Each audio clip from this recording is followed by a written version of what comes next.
Thank you. Thank you. Thank you very much indeed. It's very kind of you. And welcome to the show. One of the questions I'm asked when I work on television, is it a stressful event? Do you feel stress before a show? Yes, it's kind of nerves. But in what I would call the table of stress, the most stressful thing actually we go through is death of a spouse. That's the most stressful thing, followed by divorce, followed by moving house, followed by Christmas Day, followed by driving. So I suppose the most stressful thing you could do is take your dead ex-spouse to have a look at the house that you're going to move into on Christmas Day. Personally, I find myself in this modern age, I find driving extraordinarily stressful. It should be easy. It should be, you know, get into a car on your own time, drive at your own leisure, park at your own leisure, do what you ever have to do and come back in your own leisure. But it's not like that. It's just stressful. You're thinking, I'm going to be late. Oh, God, I'm going to be late. Oh, Jesus, I'm going to get there. There's going to be a traffic jam. Oh, God, what am I going to do? There's going to be a traffic jam. What I'll do? Oh, yes, what I'll do. Yes, I'll go the shortcut. That's what I'll do. I'll go on the shortcut. I won't take the long way. I'll go the shortcut. And then you think, no, all the other people know there's a shortcut, so they'll take the shortcut. No, I'll go on the long way. All those bastards who wouldn't go the shortcut, they'll go the long way, so the long way is going to be a traffic jam. Shit!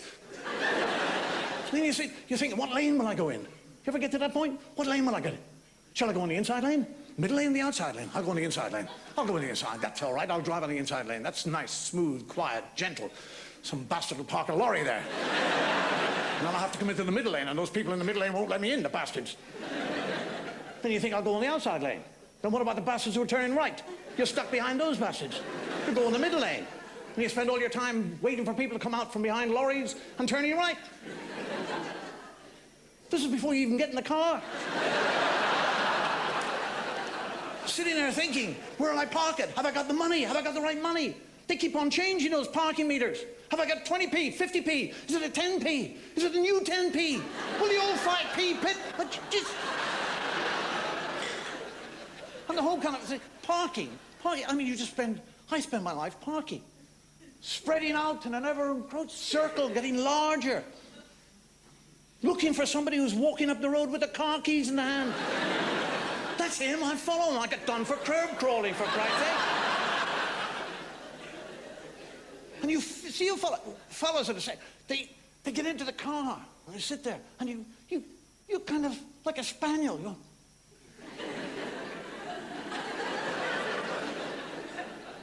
and they go.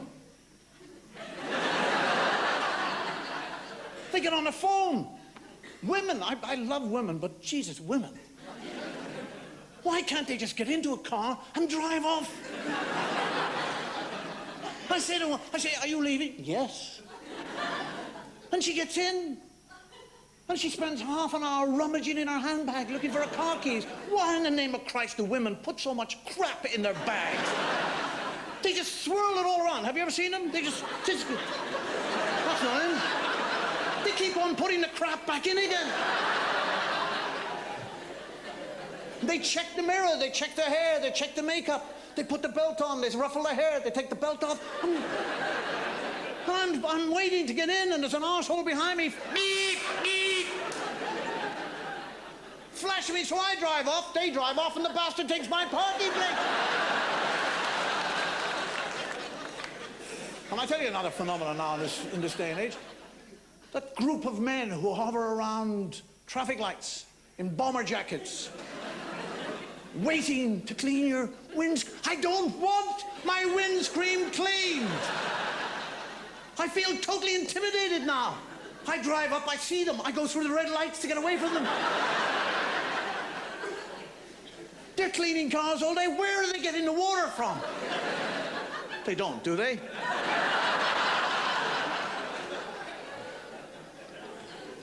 Jesus. And it's a whole business now. They sell flowers now, sell newspapers. In the summer, they sell you cold drinks. In winter, they're selling hot drinks. Where do they get the water from? Tell you what, being a motorist, one of the most irksome thing about being a motorist is to stand or be in traffic that's slowly moving and be continually passed by a pedestrian. He does it 3 or 4 times, and you're thinking, you bastard!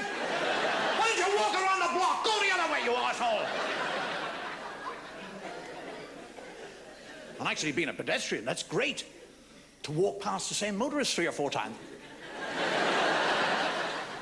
But if you really want to get up the nose of a motorist, stand at the zebra crossing. And don't do anything, just stand there. And they stop, and they go.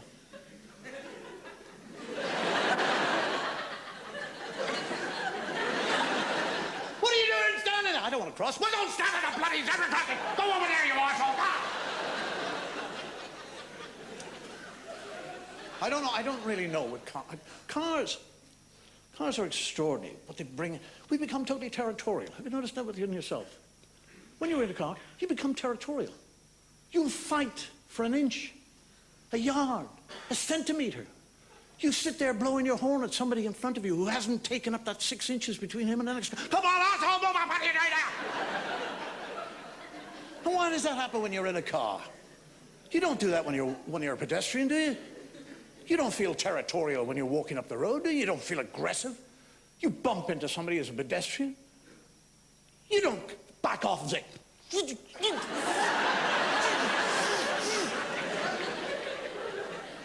You apologize. You say, oh, I'm sorry, I beg your pardon, sorry, I beg your pardon. No, it was my fault. No, after you. No, no, no, no. Somebody passes you when you're walking up the road. You don't race after them, do you?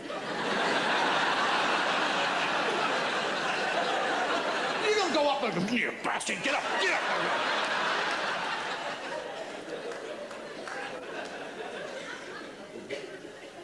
And when you're a pedestrian, you're much nicer.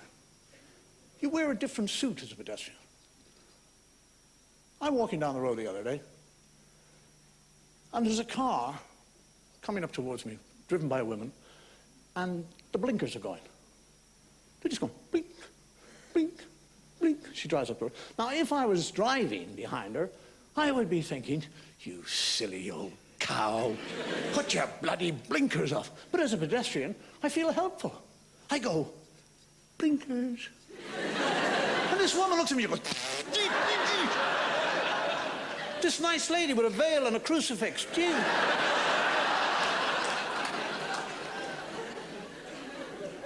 I mean, the change that takes place in yourself. I was walking down the road recently. It's a little old woman standing on the, and she says,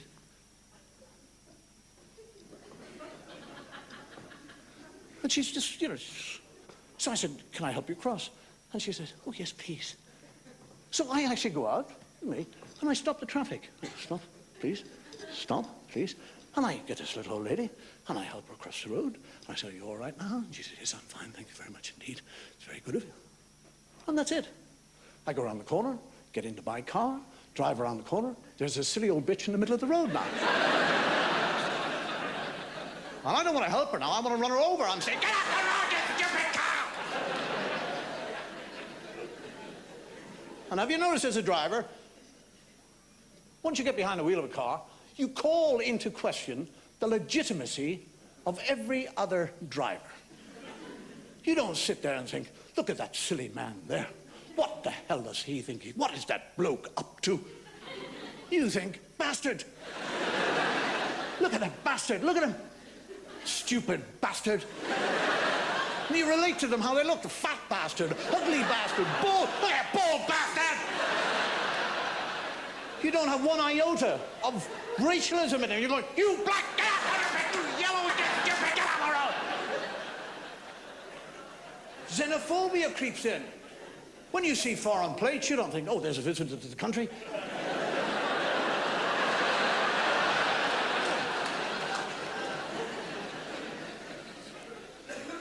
And there's a thing of ourselves. We consider ourselves to be the perfect driver. We're all perfect drivers. We are the one person in the world who never makes a mistake. We drive perfect. You sit there and you analyze other people. See somebody trying to park and you're thinking, stupid bastard.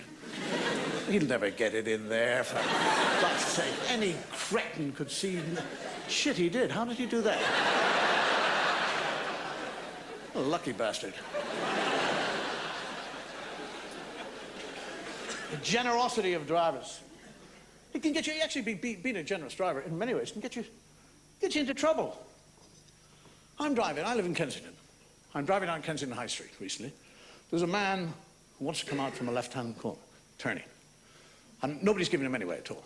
So I think, poor bastard. I let him in. And I let him in. And he, I suppose, feels because somebody's shown a generous act to him, he goes down the road and he decides to let somebody in. And they drive down the road and they let somebody in. So by the time I get to Hammersmith, there's 18 cars in front of me that wouldn't have been there, and I'm thinking, what did I do? What did you do that for? What? And there is the point. Have you ever been when you offer what I would call generosity as a driver? When you let somebody in and they acknowledge that. They just little beep on the horn, and you feel a glow swelling all over you. And you're sitting there thinking, man, Mr. Nice Guy. There's two of us. There's not all bastards, there's two of us. We're nice. And he acknowledges it. And you feel very good. But if he doesn't acknowledge it, have you been in that situation? You want to kill. I'm sitting there, and if he doesn't acknowledge it, he just goes out, and I think, you swine, you prat, by Christ, that is the last time I will ever do that for you. The chances of meeting this driver again don't exist. So you avenge yourself on some poor innocent bastard the next day. You're driving on the road and there's a fellow sitting. No way. I let somebody in yesterday and he didn't even acknowledge it, so up yours. And there's a point where people take advantage also of your generosity. You let somebody into the traffic and other people take advantage of that while you're kind of nodding. Come on. And they go, somebody else goes, and you go, wait a second, wait, one. I didn't say two, one. And while you're waving, three, zip, zip, and then some bastard from the right. And I'm sitting there thinking, what am I? What am I, that fat fart Father Christmas, for Christ's sake?